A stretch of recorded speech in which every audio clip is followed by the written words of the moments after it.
Sejam todos bem-vindos à Sala de Imprensa Carlos Rocha de Ilólua. Hoje é terça-feira, são 5 de julho de 2022. Vamos olhar para aquilo que de mais importante aconteceu nos últimos 7 dias no domínio da economia. Temos connosco Sua Excelência Secretária de Estado para a Economia, doutora Dalva Ringote, para nos apresentar o briefing deste flashback que vamos fazer agora. Bom dia, Excelência. Bem-vindo à nossa sessão de briefing. E para esta semana vamos reportar o período de 26 a 4 de julho do mês em curso, do ano em curso, no âmbito do Programa de Apoio à Produção, Diversificação das Exportações e Substituição das Importações. Neste domínio, várias atividades foram desenvolvidas, nomeadamente no Serviço de Apoio ao Crédito, enquanto instrumento de financiamento, o PAC, reestruturado, mediante o Decreto Presidencial 94/22 de 22 de abril.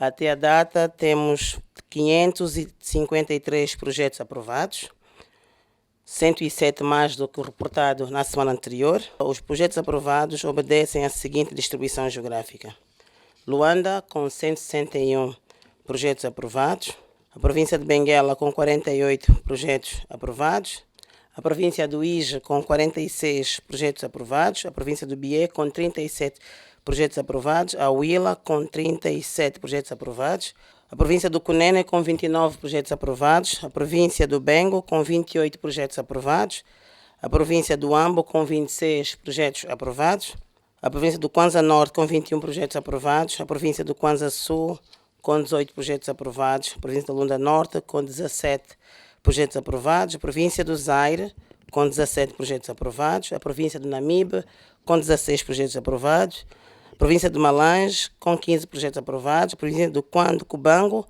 com 14 projetos aprovados; a província da Lunda Sul, com 9 projetos aprovados; a província do Mochico, com 8 projetos aprovados; e a província de Cabinda, com 6 projetos aprovados. Do ponto de vista da realização financeira, tanto o desembolso prefez um total de 4.430.460.424 kwanzas. Portanto, vale aqui também referir que, quanto aos projetos aprovados, temos, portanto, a informar que o montante em causa, a província da Huila tem com 9 projetos no montante de 304.971 milhões de kwanzas; a província de Benguela com um montante de 217.281.050 kwanzas; a província de Namibe com 195.929 kwanzas; a província do Bié com um total de 175.383 kwanzas; a província do Cunene com um total de 150.819 kwanzas; Malange com um total equivalente a 156.857.678, Kwanza Sul com um total de 147.203 kwanzas; a província do Ije com um total de 136.409 kwanzas,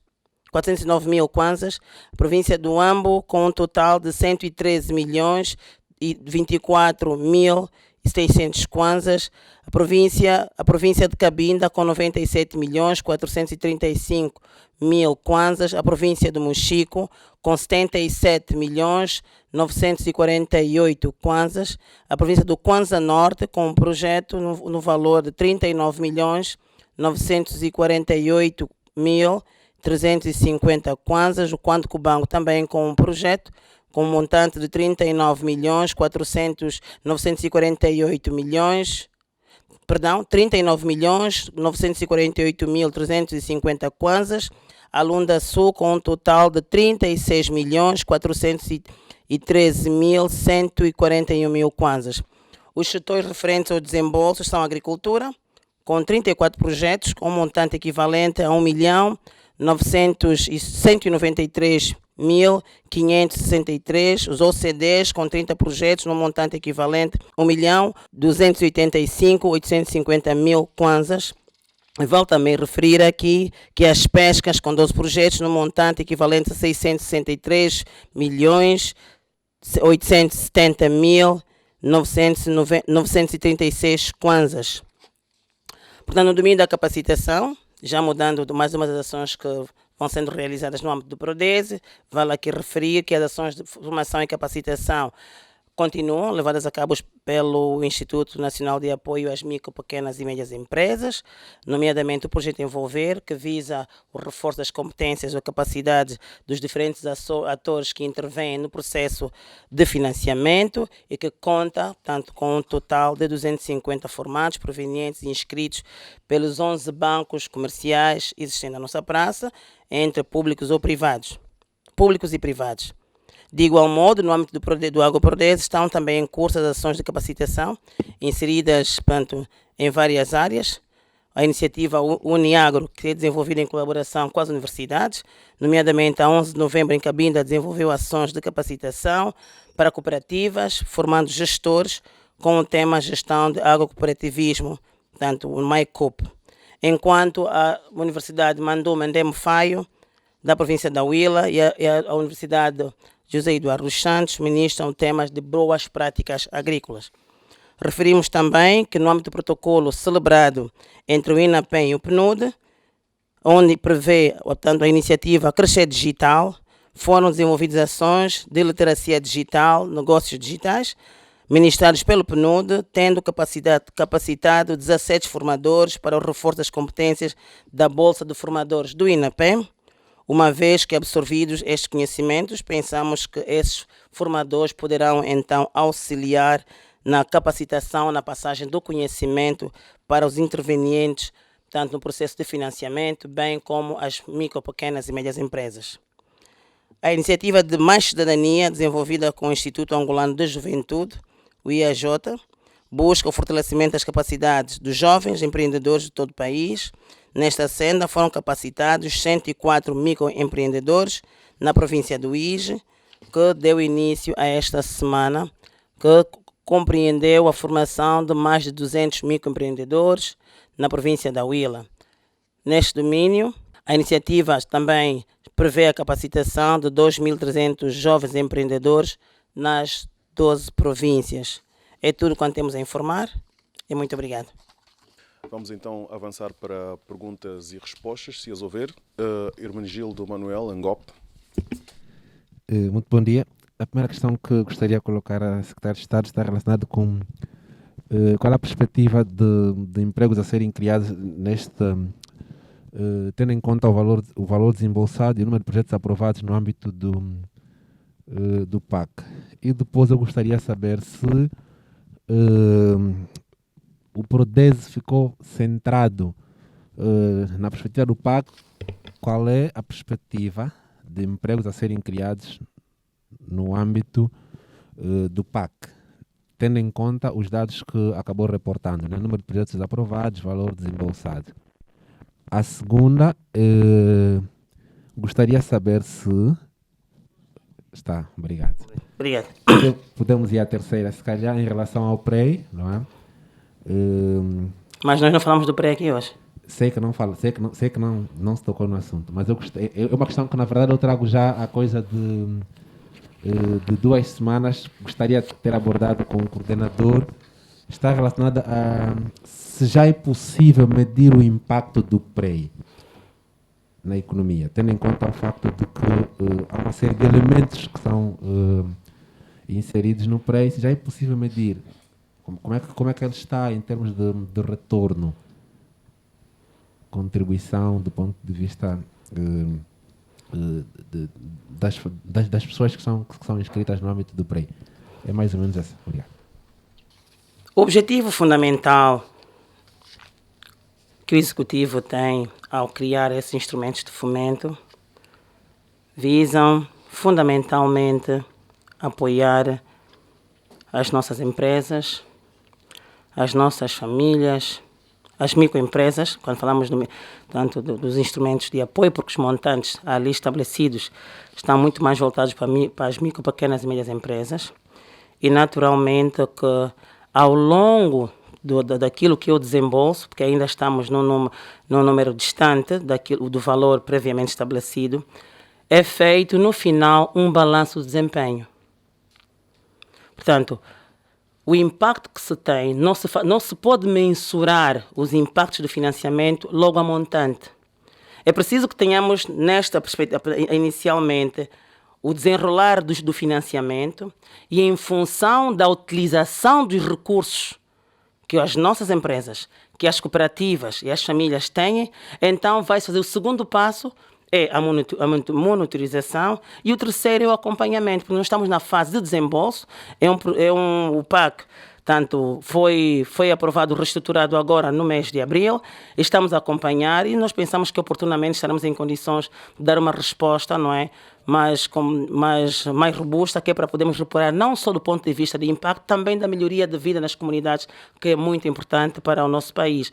Que no final nós queremos é garantir que haja produção, produtividade e, consequentemente, nesta produtividade, haja geração de emprego nas comunidades e temos então informação detalhada. E porque esta informação, a colheita deste dado, não cabe apenas à economia e, como deve compreender, são ações multissetoriais que envolvem outros ministérios que também estão a fazer o seu trabalho, que é para garantir a colheita de dados que oportunamente poderemos reportar.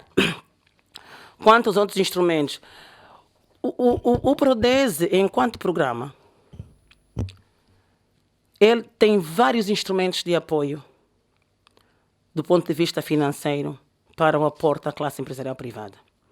Nós reportamos o PAC, mas se olharmos para a nossa estrutura financeira do ponto de vista de incentivos, nós temos vários, temos mesmo os apoios que nós temos com FADA, é um outro instrumento, o Aviso 10 é um outro instrumento, portanto, temos vários instrumentos. O que nós fizemos, o exercício que desencadeamos aqui hoje, é dar visibilidade a estes instrumentos. A semana passada falamos, portanto, do FADA, e reportamos quais são as ações que estão sendo levadas a cabo.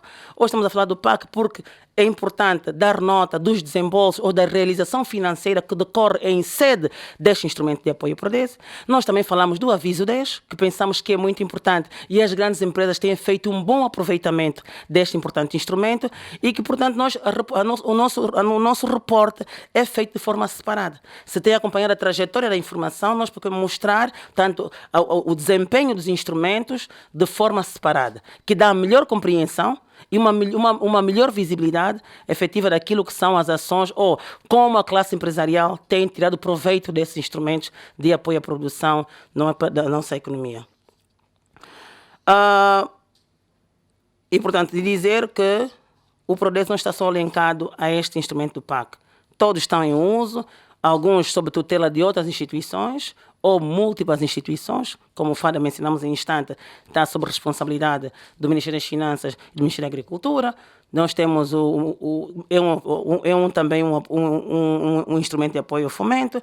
Temos o Aviso 10, que é realizado pelos bancos comerciais, mas sob superintendência do Banco Central, que é o regulador. Portanto, falamos de um mesmo país, de uma mesma visão. O objetivo central é, naturalmente, apoiar tanto os nossos empresários, apoiar as nossas cooperativas, associações e as nossas famílias também, sobretudo aquelas no meio rural. Quanto ao PREI, se nós já podemos medir o impacto do PREI na economia, o grande objetivo da materialização do programa de reconversão da economia informal é garantir a redução da informalidade na economia. E como todo um projeto, é um processo. Se fizermos a comparação do nível de informalidade versus aquilo que efetivamente são as metas até aqui alcançadas, continuamos tendo uma caminhada muito longa para percorrer.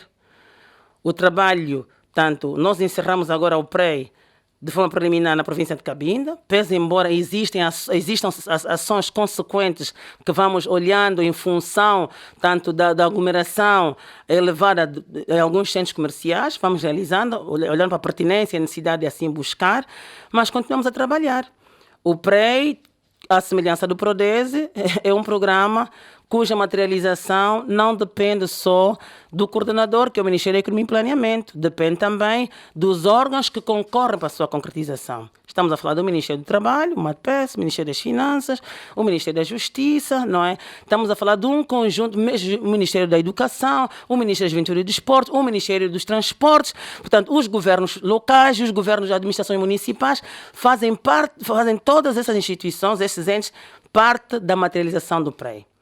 Tendo concluído este trabalho de formalização, fase 1, da campanha. Então, agora é o trabalho da integração dos sistemas. É preciso que a visão que se tem deste programa e coloca muito bem a sua questão, para poder mensurar o seu impacto na economia.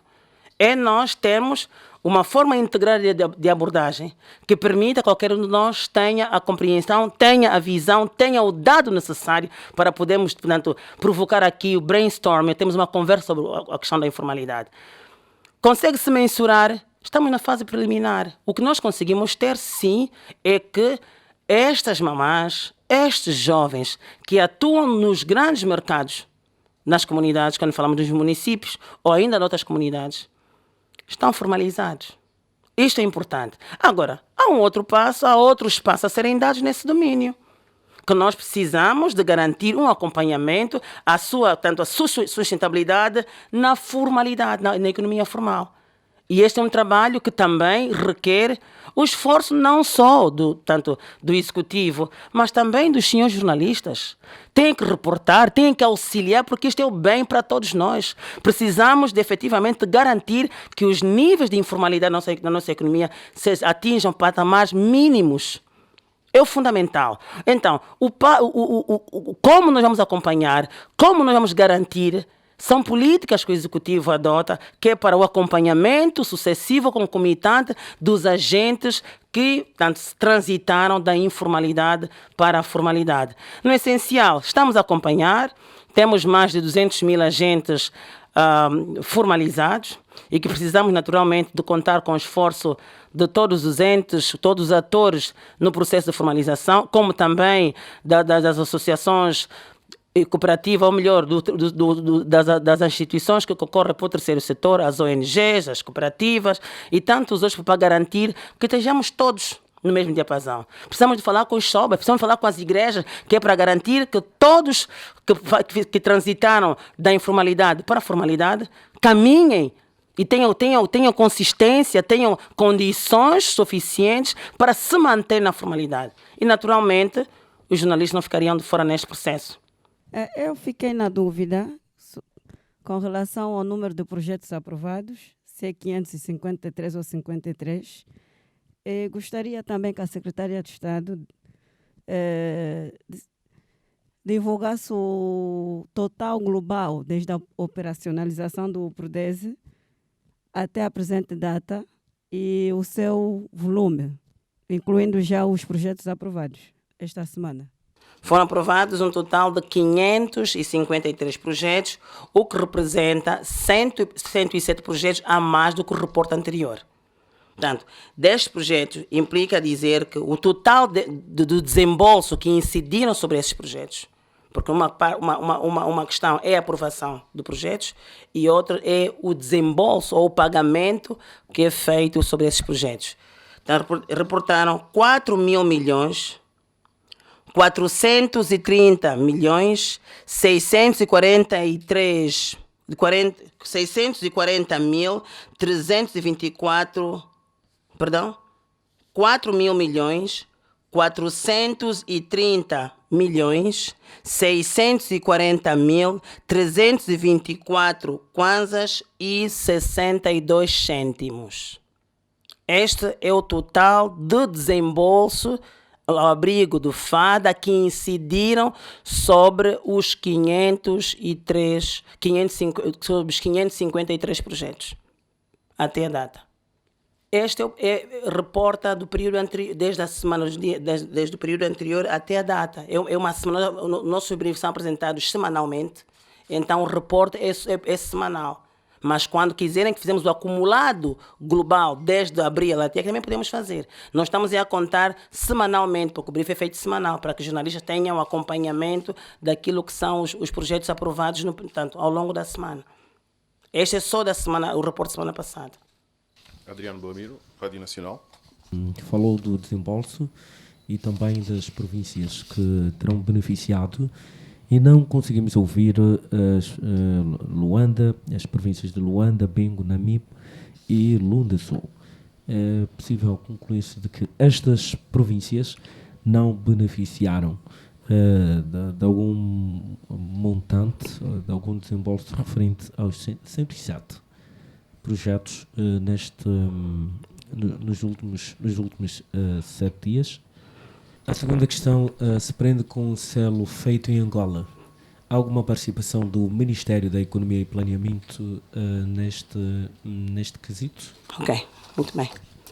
Do montante antes reportado, sobre os quais incidiram os desembolsos, referimos que Luanda participa com 50 projetos e tem um montante de 2.090.799.609 kwanzas e 74 cêntimos. Luanda é a província que maior número de projetos tem apresentado até ao momento. Seguidamente é a província do Bengo, com 12 projetos, com 445.275.516 kwanzas e 7 cêntimos. A província do Bengo questionou a província do Namibe. O Namibe aparece também com 5 projetos, num total de 199.929.605 kwanzas. Portanto, eu não sei se deve ter perdido uma outra província. Portanto, a província da Lunda Sul, penso que, portanto, não temos a província da Lunda Sul até o momento. Temos Lunda Sul com 3 projetos, um montante equivalente a 36.413.164 kwanzas e 61 cêntimos. Portanto, a Lunda Sul aparece sim, senhor. Quanto ao feito em Angola. Sim, o feito em Angola é um projeto, portanto, tutelado pelo Ministério da Economia e Planeamento e, portanto, materializado pelo Instituto Nacional de Apoio às Micros, Pequenas e Médias Empresas. Na verdade, este é uma iniciativa, se assim podemos chamá-la. Esta iniciativa, portanto, a sua reestruturação, que teremos a oportunidade de poder apreciar agora na FILDA, resulta, portanto, de algumas omissões ou a falta de aderência por parte das empresas, também algumas imprecisões em termos de incentivos ou motivação que levaria os empreendedores, as empresas cooperativas a aderirem a esta iniciativa, a este selo. Hoje temos um feito em Angola muito mais robusto, muito mais apelativo e que se traduz efetivamente naquilo que é a necessidade, quer do mercado, como a oferta tanto de bens que os nossos empresários têm e também garantir aquilo que é a autenticidade dos nossos produtos. Portanto, o feito em Angola hoje tanto tem uma tonalidade diferente. E, portanto, nós se calhar não vamos falar tanto hoje do feito em Angola, porque queremos também ter um efeito surpresa no dia da FILDA, mas deixa de dizer que sim, é uma iniciativa, portanto, do Ministério da Economia e Planeamento, enquanto órgão, portanto, de tutela, mas a sua materialização é levada a cabo pelo INAPEM. Não há mais questões. Vamos então dar por concluída esta sessão do briefing referente ao domínio da economia. Na quinta-feira vamos estar aqui para a apresentação do resumo daquilo que de mais importante aconteceu na semana que estamos a viver, ou seja, na semana que estamos a viver, sim, na quinta-feira, olhando para o domínio do planeamento. Muito obrigado pela vossa atenção. Contamos ter-vos na quinta-feira, como fiz referência, e fazemos votos de um bom trabalho.